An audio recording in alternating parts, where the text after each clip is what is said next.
یہ 3 علامات جس عورت میں ظاہر ہو تو سمجھ جاؤ کہ موت آنے والی ہے۔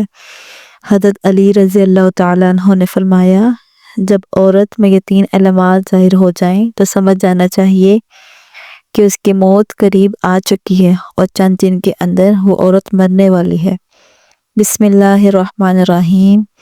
اشعث ابن اسلم کہتے ہیں کہ حضرت ابراہیم علیہ السلام نے ملک الموت سے، جن کا نام عزرائیل ہے، دریافت کیا کہ اگر ایک آدمی مشرق میں ہو اور دوسرا مغرب میں ہو اور دونوں کا وقت ایک ہی ہو، یا کسی جگہ روحیں قبض کرنی ہو جہاں وبا پھیلی ہوئی ہو یا جنگ ہو رہی ہو، تو تم کیا کرتے ہو؟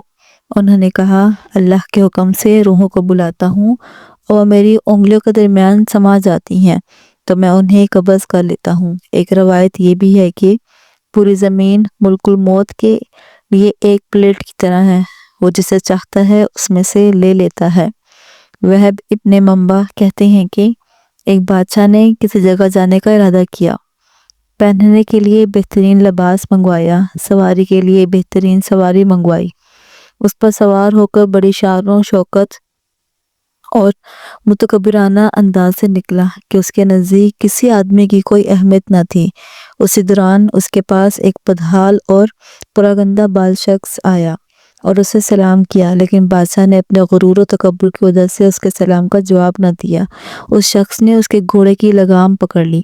بادشاہ نے کہا کہ لگام پکڑ کر تو نے بہت بڑی غلطی کی ہے۔ اس نے کہا، میں تیرے پاس ایک ضرورت سے آیا ہوں۔ بادشاہ نے کہا، میرے اترنے کا انتظار کر۔ اس نے کہا کہ نہیں، اسی وقت کام ہے۔ یہ کہہ کر اس نے لگام کو زور سے جھٹکا دیا۔ بادشاہ نے کہا کہ ٹھیک ہے، اپنی ضرورت بیان کر۔ اس شخص نے کہا، یہ ایک راز کی بات ہے۔ بادشاہ نے اپنا چہرہ اس کے قریب کیا، اس نے کان میں سرگوشی کی، میں ملک الموت ہوں۔ یہ سن کر بادشاہ کا رنگ متغیر ہو گیا اور زبان لڑکھڑا گئی۔ وہ کہنے لگا، مجھے اتنی مہلت دیں کہ میں گھر واپس جاؤں اور اپنی بعض ضروریات پوری کر لوں اور اپنے اہل و عیال کو الوداع کہہ دوں۔ ملک الموت نے کہا کہ اب اس کی اجازت نہیں، اب کبھی تو اپنے گھر والوں کو اور اپنے مال و متاع کو نہیں دیکھ سکے گا۔ یہ کہہ کر ملک الموت نے اس کی روح قبض کر لی اور وہ سواری سے بے جان لکڑی کی طرح زمین پر گر پڑا۔ حضرت اعمش روایت کرتے ہیں کہ ملک الموت حضرت سلمان علیہ السلام کی مجلس میں آئے اور ان کے ساتھیوں میں سے ایک کو گھورنے لگے۔ جب مجلس برخاست ہوئی تو شخص نے حضرت سلمان علیہ السلام سے پوچھا، یہ کون شخص تھے جو مجھے اس طرح گھور رہے تھے؟ حضرت سلمان علیہ السلام نے جواب دیا، یہ ملک الموت تھے۔ یہ بات سن کر وہ شخص بہت گھبرا گیا اور کہنے لگا، شاید وہ میری روح قبض کرنا چاہتے تھے۔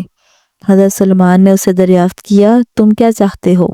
اس شخص نے جواب دیا کہ میں چاہتا ہوں کہ آپ ان سے بچائیں اور ہوا کو حکم دیں کہ وہ مجھے اڑا کر کہیں دور لے جائے۔ آپ نے ایسا ہی کیا۔ تھوڑی دیر بعد ملک الموت دوبارہ مجلس میں حاضر ہوئے۔ حضرت سلمان علیہ السلام نے ان سے پوچھا، تو میرے فلاں صاحب کو کیوں گھور رہے تھے؟ ملک الموت نے کہا، مجھے اس شخص کو آپ کی مجلس میں دیکھ کر حیرت ہو رہی تھی، کیونکہ خدا تعالیٰ نے مجھے اس شخص کو ہند کے فلاں علاقے میں روح قبض کرنے کا حکم ملا تھا، مگر وہ آپ کی مجلس میں تھا۔ مگر جب میں اس علاقے میں پہنچا تو وہ وہاں موجود تھا جہاں میں نے اس کی روح قبض کر لی۔ زندگی اور موت صرف اللہ کے ہاتھ میں ہے، کسی ذی روح کو اس کے موت کے بارے میں خبر نہیں، سوائے اللہ کے نبیوں اور برگزیدہ بندوں کو۔ لیکن یہ ایک ایسی حقیقت ہے جس سے انکار ممکن ہی نہیں۔ کل نفس ذائقۃ الموت، ہر ذی روح کو موت کا ذائقہ چکھنا ہے۔ اگرچہ موت کے بارے میں کوئی حتمی طور پر آگاہی نہیں دے سکتا، لیکن بزرگان دین اس بارے میں پیشن گوئی کرتے ہیں۔ اور حضرت علی رضی اللہ تعالیٰ عنہ کا موت کے بارے میں فرمان ہے کہ جب انسان میں 3 علامات ظاہر ہونے لگیں تو جان لے کہ موت واقع ہونے والی ہے۔ چند دن کے اندر وہ شخص مرنے والا ہے اور اسے موت آنے والی ہے۔ مکمل تفصیلات جاننے کے لیے ویڈیو کو آخر تک ضرور دیکھیے گا۔ محترم ناظرین کرام، حضرت ابراہیم علیہ السلام جو کہ جد الانبیاء ہیں، حضرت یوسف علیہ السلام حضرت ابراہیم علیہ السلام کے پوتے تھے، اور حضرت یوسف علیہ السلام وہ نبی علیہ السلام ہیں جن کو اللہ نے بڑے ہی حسن سے نواز رکھا تھا اور بڑی ہی خوبصورتی عطا کی تھی، اتنی خوبصورتی کہ مصر کی شہزادیوں نے جب دیکھا تو انہوں نے اپنی انگلیاں ہی کاٹ ڈالی، انہیں پتہ تک نہیں چلا، اور وہ حضرت یوسف علیہ السلام کے حسن میں اس طرح مگن ہو گئیں کہ ان کی نظر حضرت یوسف علیہ السلام پر تھی، اور انہوں نے سیب اور چھری پکڑی ہوئی تھی، سیب کی جگہ وہ اپنے ہاتھ کاٹتی رہیں، انگلیاں کاٹتی رہیں، اور انہیں پتہ تک نہ چلا۔ حضرت یوسف علیہ السلام اس قدر خوبصورت تھے۔ حضرت یوسف علیہ السلام حضرت ابراہیم علیہ السلام کے پوتے، جبکہ حضرت یعقوب علیہ السلام کے بیٹے تھے۔ حضرت یعقوب علیہ السلام جو کہ اللہ کے برگزیدہ بندے تھے، نبی تھے، اور حضرت یعقوب علیہ السلام کی موت کے فرشتے یعنی حضرت اسرائیل علیہ السلام سے گہری دوستی تھی۔ حضرت اسرائیل علیہ السلام جب اللہ کے نبی حضرت یعقوب علیہ السلام کے علاقے میں کسی کی روح نکالنے جاتے تو حضرت یعقوب علیہ السلام کے گھر ضرور آتے اور ان سے ملاقات ضرور کرتے، کیونکہ گہری دوستی تھی اور یارانہ تھا۔ جب ہم انسان بھی اپنے کسی دوست کے علاقے میں جاتے ہیں تو اپنے دوست سے ملاقات کرنے کے لیے اس کے گھر ضرور جاتے ہیں۔ اسی طرح حضرت اسرائیل علیہ السلام جب بھی اس علاقے میں چکر لگاتے تو اپنے دوست یعنی حضرت یعقوب علیہ السلام سے ضرور ملاقات کرتے، کہتے کہ میں فلاں کی جان قبض کرنے جا رہا ہوں یا فلاں بن فلاں کی روح نکالنے جا رہا ہوں۔ بہت گہری دوستی تھی، تو حضرت یعقوب علیہ السلام نے ملک الموت سے فرمائش کر رکھی تھی کہ اے میرے دوست، جب تم میری روح نکالنے آؤ گے یعنی مجھے اس دنیا سے پردہ دینے کے لیے آؤ گے تو مجھ سے وعدہ کرو کہ تم مجھے ضرور بتا کر آؤ گے۔ موت کے فرشتے نے اپنے دوست یعنی حضرت یعقوب علیہ السلام سے حامی بھر لی کہ جب بھی آپ کی روح نکالنے آؤں گا تو پہلے آپ کو اس بات سے باخبر کر دوں گا۔ دونوں دوستوں کے مابین یہ بات طے ہو گئی۔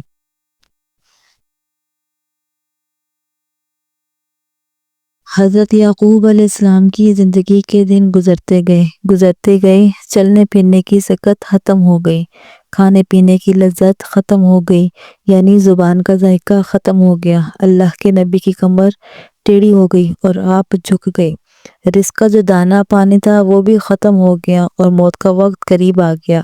اس دن ملک الموت حضرت یعقوب علیہ السلام کے گھر داخل ہوئے۔ اللہ کے نبی حضرت یعقوب علیہ السلام نے جب موت کے فرشتے کو دیکھا تو پوچھا، کدھر آنا ہوا؟ کیا ملاقات کے لیے آئے ہو؟ تو کہا نہیں، ملاقات کے لیے نہیں آیا، بلکہ آج تو میں آپ کی روح قبض کرنے آیا ہوں۔ تب حضرت یعقوب علیہ السلام نے کہا، اے میرے دوست، ہمارے درمیان یہ بات طے ہوئی تھی کہ جب تم میری روح نکالنے آنا تو مجھے پہلے بتا کر آنا، لیکن تم نے مجھے بتایا تک نہیں۔ آپ نے میرے ساتھ یہ وعدہ کیا تھا کہ میں آنے سے پہلے بتاؤں گا، تو آپ کو اپنا وعدہ پورا کرنا چاہیے تھا۔ تب ملک الموت نے حضرت اسرائیل علیہ السلام نے عرض کیا، اے اللہ کے نبی، آپ کے ساتھ میری گہری دوستی ہے، اور یہ کیسے ہو سکتا ہے کہ میں آپ کے ساتھ کیا وہ وعدہ بھول جاؤں اور آپ کو نہ بتاؤں؟ اے اللہ کے نبی اور میرے پیارے دوست، میں نے آپ کو ایک بار نہیں، دو بار نہیں، بلکہ پورے 7 بار بتایا کہ میں آپ کی روح قبض کرنے کے لیے آنے والا ہوں۔ پورے 7 بار آپ کو مطلع کیا کے بعد ہی آپ کے پاس آیا ہوں۔ حضرت یعقوب علیہ السلام حیران ہوئے اور پوچھا کہ وہ کیسے؟ تو ملک الموت نے عرض کیا، اے اللہ کے نبی، کیا آپ کو یاد ہے کہ آپ کے علاقے میں نے فلاں بن فلاں کی روح نکالی تھی، اور اس بوڑھے انسان کی موت کے بعد اس کی تدفین بھی آپ نے ہی اپنے ہاتھوں سے کی تھی؟ حضرت یعقوب علیہ السلام نے کہا کہ جی ہاں، مجھے یاد ہے۔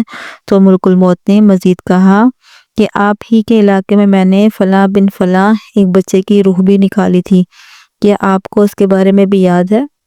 حضرت یعقوب علیہ السلام نے فرمایا، مجھے اچھی طرح سے یاد ہے۔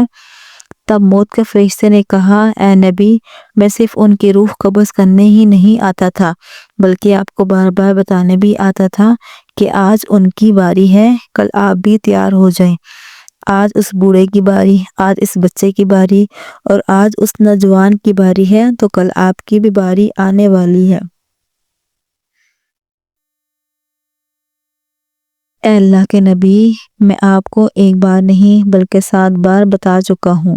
محترم ناظرین کرام، موت کا فرشتہ جب ہمارے ہمسائے کی روح نکالنے آتا ہے تو وہ صرف اس کی موت کا سامان لے کر نہیں آتا، بلکہ ہمیں بھی بتانے آتا ہے کہ آج اس کی باری ہے، کل آپ بھی تیار ہو جائیں۔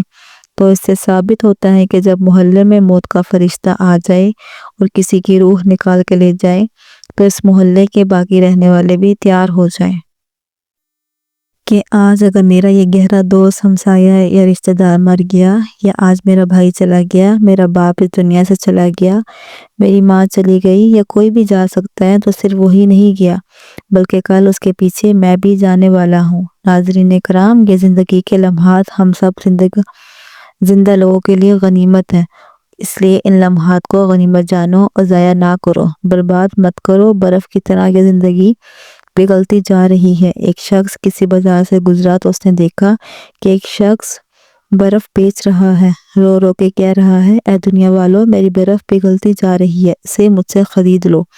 میرا مال اس طرح برف کی صورت میں قطرہ قطرہ کر کے پگھلتا جا رہا ہے۔ میں ایک ایسا شخص ہوں جس کا مال پگھلتا جا رہا ہے، میری برف قطرہ قطرہ کر کے پانی بنتی چلی جا رہی ہے۔ تمہیں خدا کا واسطہ ہے، مجھ سے یہ برف خرید لو، کیونکہ اگر میری یہ برف ایسے ہی پگھلتی رہی تو میرا نقصان ہو جائے گا اور مجھے خسارے کا منہ دیکھنا پڑے گا۔ کسی سننے والے سمجھدار انسان نے اس کے قریب جا کر اس سے کہا کہ بھائی، جس طرح تیری کہانی ہے بالکل اسی طرح میری بھی کہانی ہے۔ برف والے شخص سے پوچھا، وہ کیسے؟ تو اس نے کہا، جناب، تیری برف پگھلتی جا رہی ہے جبکہ میری قیمتی زندگی پگھلتی جا رہی ہے۔ جس طرح قطرہ قطرہ کر کے تیری برف پگھلتی چلی جا رہی ہے، اسی طرح لمحہ لمحہ کر کے میری زندگی پگھلتی جا رہی ہے۔ اگر تو اپنی برف پگھلنے سے پہلے پہلے بیچ لے گا تو بدلے میں کچھ نہ کچھ پا لے گا، تو تجھے خسارے کا منہ نہیں دیکھنا پڑے گا، نقصان کا منہ نہیں دیکھنا پڑے گا، اور تو فائدے میں رہے گا۔ بالکل اسی طرح مجھے بھی نقصان کا سامنا کرنا پڑے گا، یعنی اگر میں اپنی زندگی کی برف پگھلنے سے پہلے پہلے کچھ اعمال نہ کما لوں تو مجھے بھی قیامت کے دن خسارے کا سامنا کرنا پڑے گا۔ حضرت سیدنا علی مرتضیٰ رضی اللہ تعالیٰ عنہ نے فرمایا، زندگی میں جب 3 علامات ظاہر ہونے لگے، یعنی 3 نشانیاں تمہارے اندر پیدا ہو جائیں، تو سمجھ لینا موت کا فرشتہ کبھی بھی کسی بھی وقت تمہارے دروازے پر دستک دے سکتا ہے، یعنی موت قریب ہے۔ نمبر 1، جب سے احبال سفید ہو جائیں۔ نمبر 2، جب بدن سے توانائی ختم ہو جائے۔ نمبر 3، جب کمر جھک جائے، یعنی کمر ٹیڑھی ہو جائے، جسم میں طاقت نہ رہے، ہاتھ تو ہیں لیکن چھونے کی طاقت نہیں، پیر تو ہیں لیکن چلنے کی ہمت نہیں، کھانے پینے کا سامان تو ہے لیکن کھانے میں لذت نہیں، جیب میں پیسے ہیں لیکن بڑھاپے کا علاج نہیں، بہن بھائی بیٹا بیٹی رشتہ دار تو ہیں لیکن کھڑے ہونے اور چلنے پھرنے کا سہارا نہیں۔ جب یہ علامات ظاہر ہونے لگیں تو سمجھ لیں کہ موت قریب ہے۔ ان علامات کے ظاہر ہو جانے پر اس سے پہلے کہ موت کے آہنی ہاتھ ہمیں اپنے شکنجے میں لے لیں، ہماری روح ہمارے جسم کو چھوڑ کر خالق حقیقی کی جانب رواں دواں ہو جائے، ہمیں چاہیے کہ اللہ اور اس کے رسول صلی اللہ علیہ وآلہ وسلم کو راضی کر لیں۔ اللہ سے دعا ہے کہ ہماری موت کی سختی آسان فرمائے، عالم برزخ کی سختیاں آسان فرمائے، قیامت کے دن کی ہولناکیاں آسان فرمائے، اور ہمیں ان لوگوں میں شامل فرمائے جن پر اللہ کے نبی صلی اللہ علیہ وآلہ وسلم کی شفاعت ہو۔ اللہ ہم سب کا حامی و ناصر ہو، آمین۔ ناظرین، کمنٹ باکس میں اللہ تعالیٰ کے 99 ناموں میں سے ایک نام ضرور ٹائپ کریں۔